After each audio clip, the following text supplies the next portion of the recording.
return where it begun.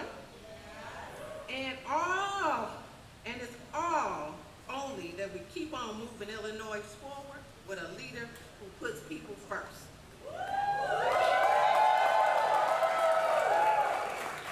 I am so proud to stand with Governor JB Pritzker in the fight because he stands with us.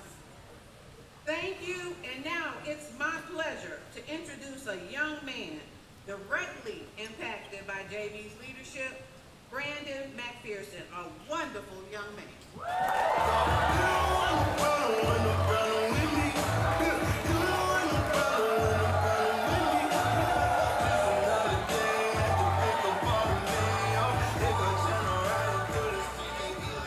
Let us extend our appreciation once more for Elder Michelle Harris.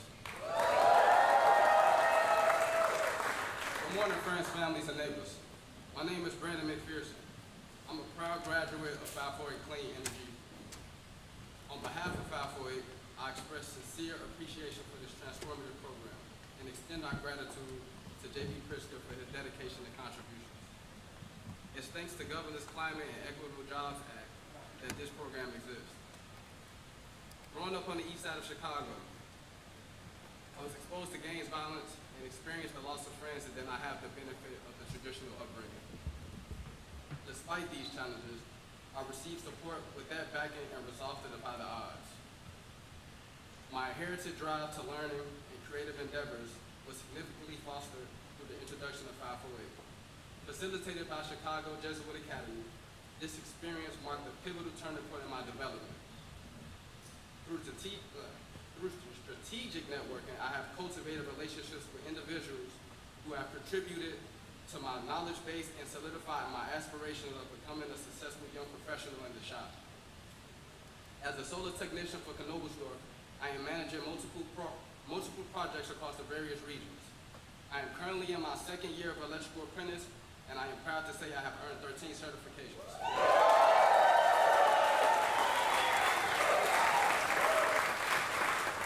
Thank you.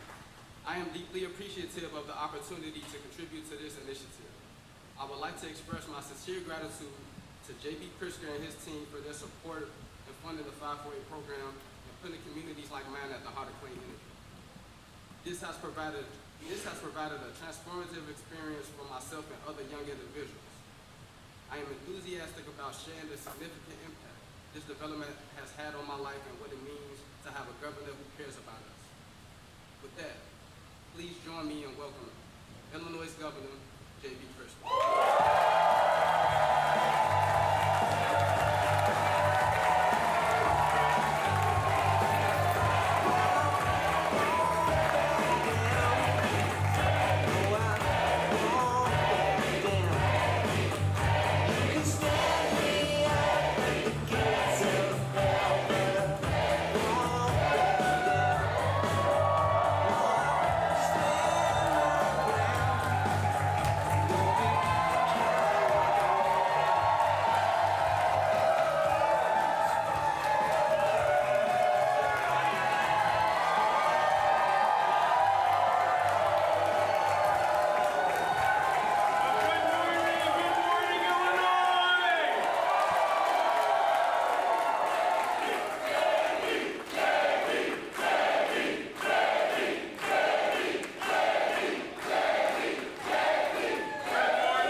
To Brandon for their very kind introductions.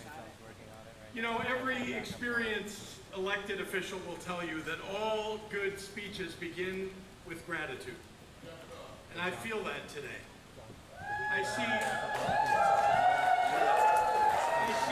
so many people who are deserving of my appreciation and my everlasting thanks. And I see supporters and staff who have been with me since the very first day of my very first campaign for governor.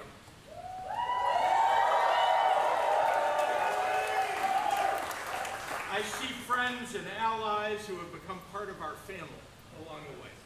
And I see in your faces the battles that we have won for the people of Illinois, the struggles that we have lost, and the hope that we all carry for our future.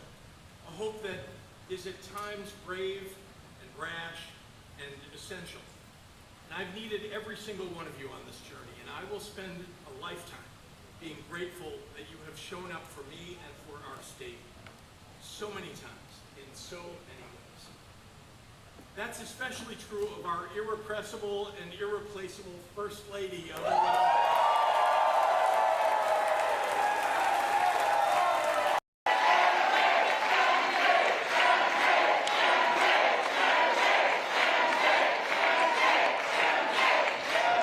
From the moment that I met her 37 years ago,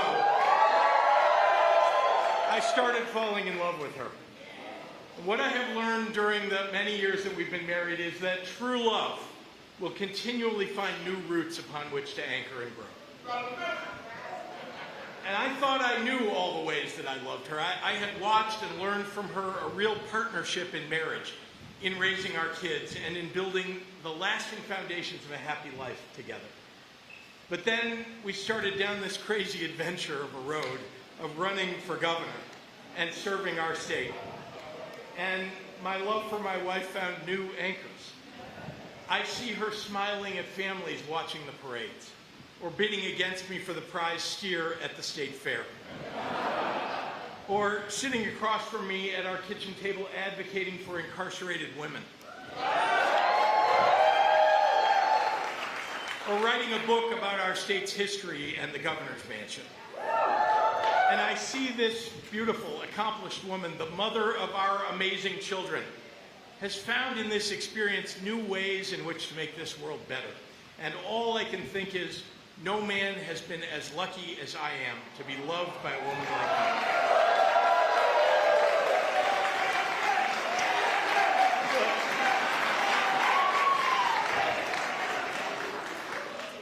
There's no greater expression of our love than our two children, Teddy and Donnie. Being the children of a sitting governor is not an easy task. And after 7 years in office and more dad jokes than they can count, I love them more than ever before, in part for their willingness to share me with the people of Illinois.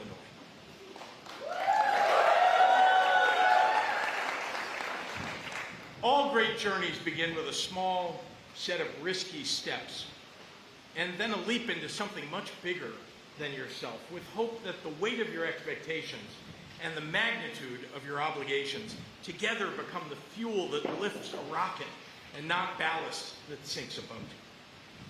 A little over 8 years ago, I stood on this stage in this room.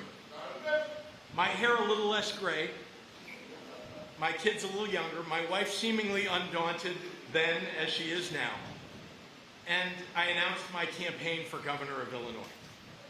And when I picked Grand Crossing as the site of my kickoff event in 2017, there were a few in the press that noted that this is a location of a famous train wreck. I hated the cynicism inherent in that observation. After all, the city of Chicago is built on top of the ashes of a famous fire. I came here then, and I come here today, knowing that no place should have to live its future in the shadow of the most tragic hour of its past. Every community's story deserves new life in a new age. So too a state. At that first campaign announcement, I felt all the gravity of the expectations and obligations of the office that I was seeking that day. I knew I was an unlikely candidate. I knew I had a lot to prove. And I knew that there were some standing in that crowd looking at me and thinking, this guy? During that first campaign, I initially was greeted by voters with skepticism that's shaped by a history of shady politicians in our state, along with a real begrudging desire to elect a governor who would make things better for working families. I think you all know me well enough by now to know that I like waking up with something to prove. It keeps at bay the creeping apathy that infects so many politicians these days. That fuel drove me to every corner of this state to show up for more meet and greets and candidate forums than I could count. And that fire gave me the audaciousness to ask a state representative and discerning policy wonk who had slayed a pro-Rauner Democrat and was endorsed by Barack Obama to to become my running mate. Juliana Stratton.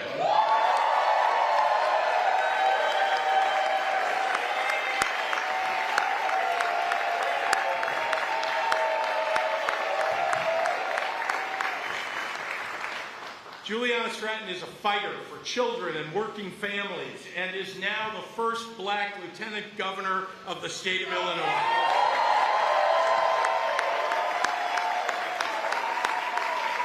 Now, when I took office in 2019, I was determined to treat this state and its people with the dignity and care and respect that was long overdue.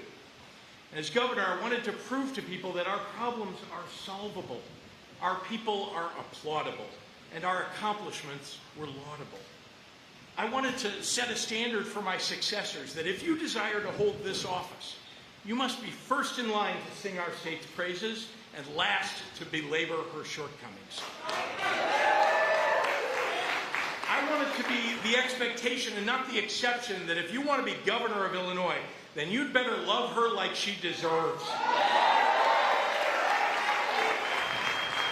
Through 3 presidential administrations, 2 polar vortexes, and 1 Chicago Pope, through butter cows and Bud Billiken parades and budget battles, through the Chicago River turning green and the Chicago suburbs flipping blue, through 7 State of the State addresses, through a spring where we lost Roe v. Wade, and a summer when we lost George Floyd, and a fall when we lost the White House, through friends and family gunned down in both Highland and Hyde Parks, through the long days of COVID where time seemed to slow down and then speed up and then stop altogether, through all the moments of grief and all the flashes of joy, all the high highs and the low lows, through every challenge and every triumph, I have grown to love Illinois even more. I have wished that the times that we live in would approach a little more gently. I have wished that the crises we face would come a little less frequently. I have wished that our little section of history, the timeline we have been blessed and cursed to carry, could be a little more ordinary, and a little less extraordinary. But I have never once, in the past 7 years, wished that I was not fortunate enough to be your governor.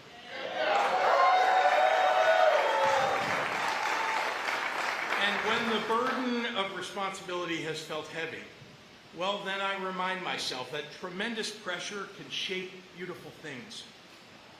When I took this stage in 2017, Illinois had gone 2 years without a budget. Our credit rating was in the tank, our citizens were in the dumps, and our checkbook was in arrears. The minimum wage was $8.25. The state's bill backlog was $16 billion, and our pension debt seemed overwhelming. Our roads and bridges were crumbling. Voting rights, LGBTQ rights, reproductive rights, and human rights were all at risk. We had political leadership that seemed to delight in putting Illinois down to get ahead. They had only one story to tell about our state, and they told it with relentless pessimism, backed up by a series of lies. I knew our story could be different when we removed those who pretended their prophecies of misfortune were foreordained as opposed to self-fulfilling. And I was right. I have spent 7 years immersed in the minutiae of state government. I relentlessly dived deep into our state budget and our pensions, diligently examined our state's capital needs, and closely scrutinized our state agencies. And I talked to Springfield's old hats and its newcomers. I spent many hours walking the main streets of our small towns and the trails of our state parks. I sat down with the owners of big businesses and small businesses. I learned how to positively impact the sausage making in Springfield. I became a student, an outsider, observing all things Illinois. And what I found was not irreversible injury, but rather unforgivable neglect. The good news is neglect can be fixed. We proved it. We took 2 years of no state budget and transformed it into 7 years of balanced ones.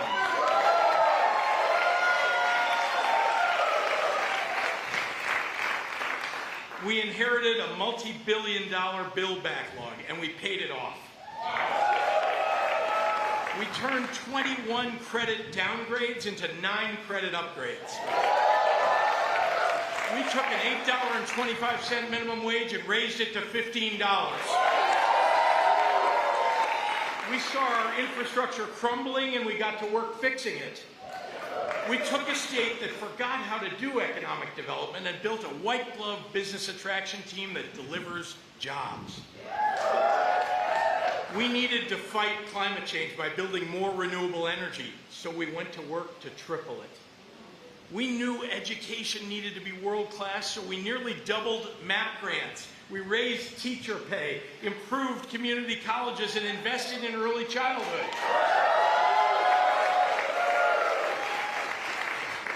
We saw health insurance companies and pharmacy benefit managers taking advantage of Illinoisans, so we became champions for healthcare reform and reduced prescription drug prices.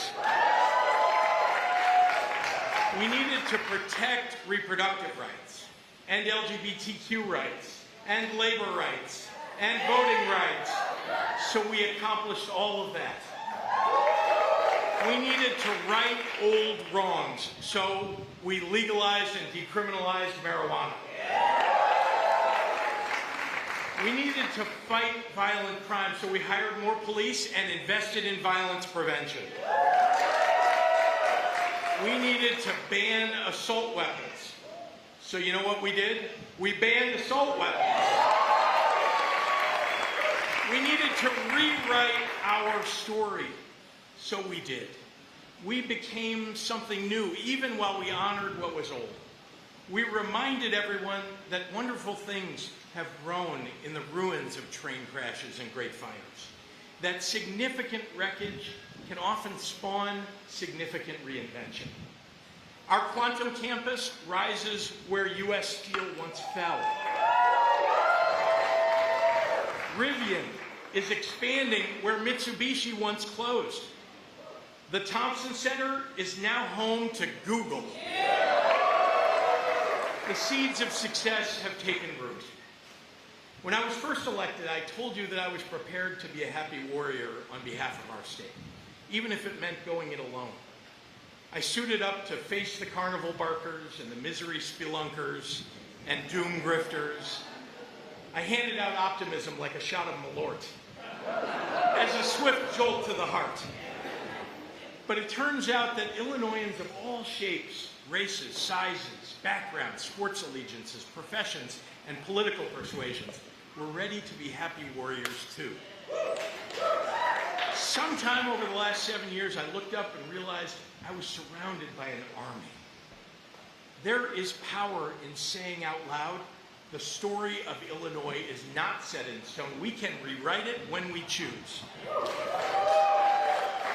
And we should justifiably feel proud of who we are, where we come from, and where we are trying to go. I ran for governor in 2018 to change our story. I ran for governor in 2022 to keep telling our story. And I am running for governor in 2026 to protect our story.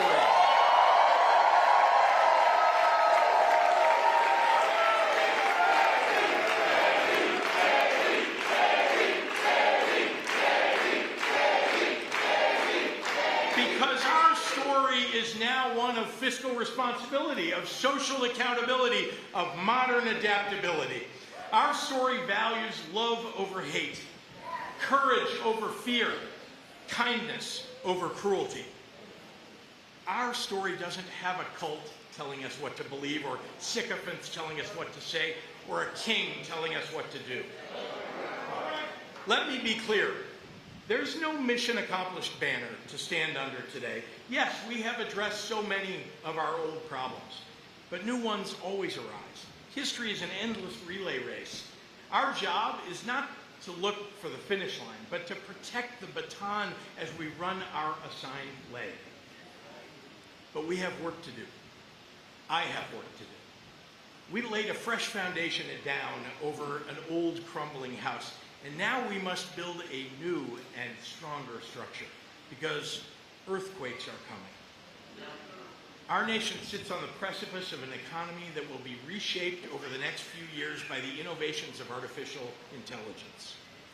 And while there will be many ways in which AI makes us better and healthier and more efficient as a society, it will also require us to reform our education system to meet the future of work.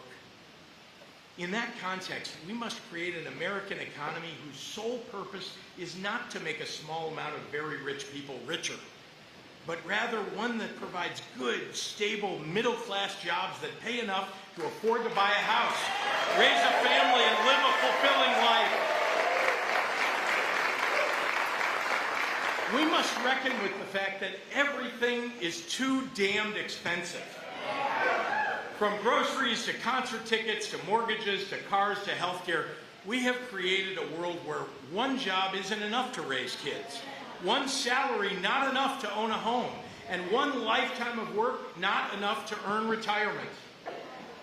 And the answer does not lie in tariffs that tax our workers, budgets that gut Medicaid, and Doge bros that strip research funding from our universities.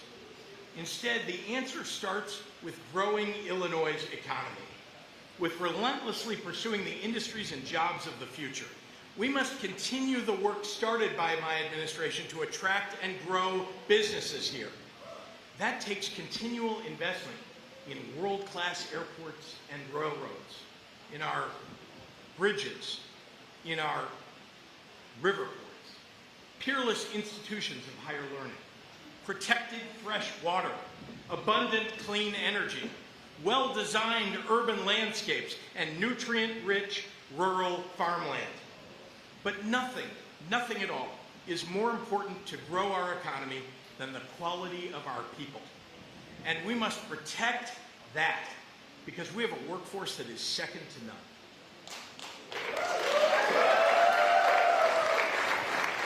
We have built a state that protects basic freedom, that guards people's privacy, allows teachers to teach uncensored history, and doctors to treat patients without threat of jail, that gives women control of their own bodies, that permits private companies to create diverse, strong, inclusive teams because they know that's what will allow them to grow.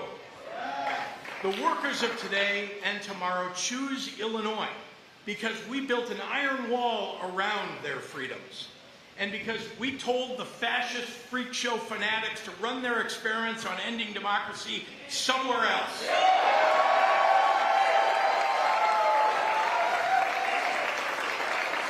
We must reckon with the fact that we have a broken healthcare system in this country. And despite universal recognition of the abuses of insurance companies and pharmacy benefit managers, we're not doing enough to curb their malpractice. Republicans have attacked healthcare for so long that sometimes Democrats forget that we were once the champions of healthcare reform. We let Republican talking points and insurance money creep into our policymaking, and the public has suffered as a result. So last year in Illinois, we prohibited prior authorization for mental health care and banned junk insurance plans that cheat consumers. And this year, we reined in pharmacy benefit managers so we could lower prescription drug prices. And we put a plan in place to provide to ordinary Illinoisans a cure for sickle cell anemia that previously was available only to the ultra-wealthy. But there is so much more to do. How about allowing doctors and patients to make their treatment decisions free from interference from insurance executives?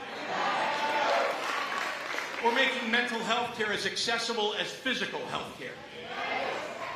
Or making available to everyday Illinoisans the next round of groundbreaking new cures of everything from cancer to diabetes to Alzheimer's? To the lobbyists for the insurance industry and nursing homes and pharma companies, money can't buy you love in my administration.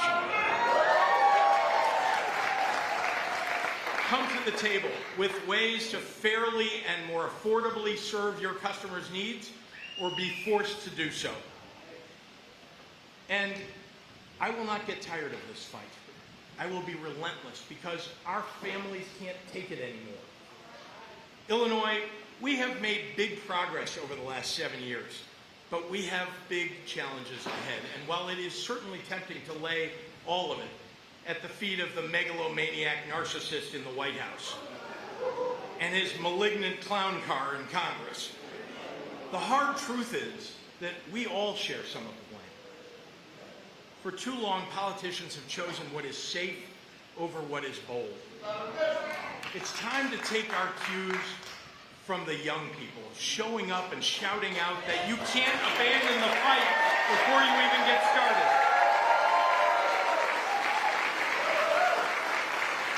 Fear of failure is not an excuse to never even try. We have remained tethered to past policy accomplishments and weighed down by past policy failures. We are too unwilling to embrace the vision and drive and energy of new leaders when our old ones refuse to adapt. Change must and will come. But our morals, our values, ought never be as thin as the paper on which we print our polls. If you stood up for diversity, equity, and inclusion when it was easy, then you'd better be standing up for it now when it's hard.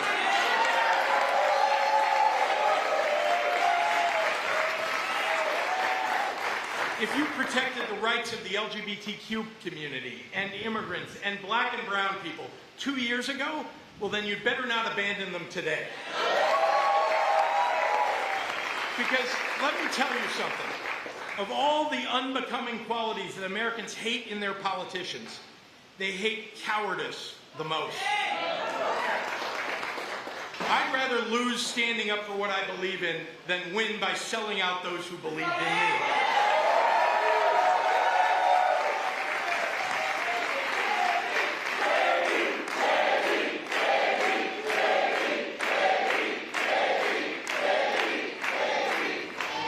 And I'll reserve my disgust not for the most vulnerable people in our society, but for the politicians and the talking heads who would sacrifice them on the altar of their own ambitions.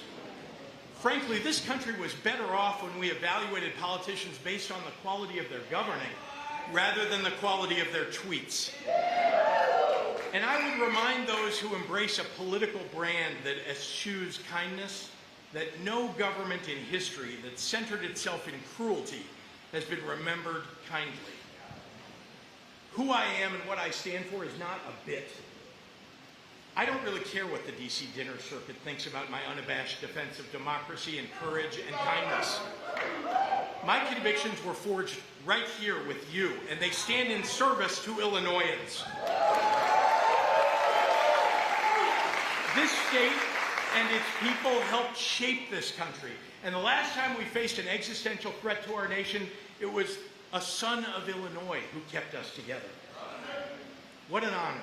I mean, what a privilege it has been to hold a job where my highest obligation, my greatest responsibility, is to love this place I call home. There are no greener pastures than those of the Prairie State.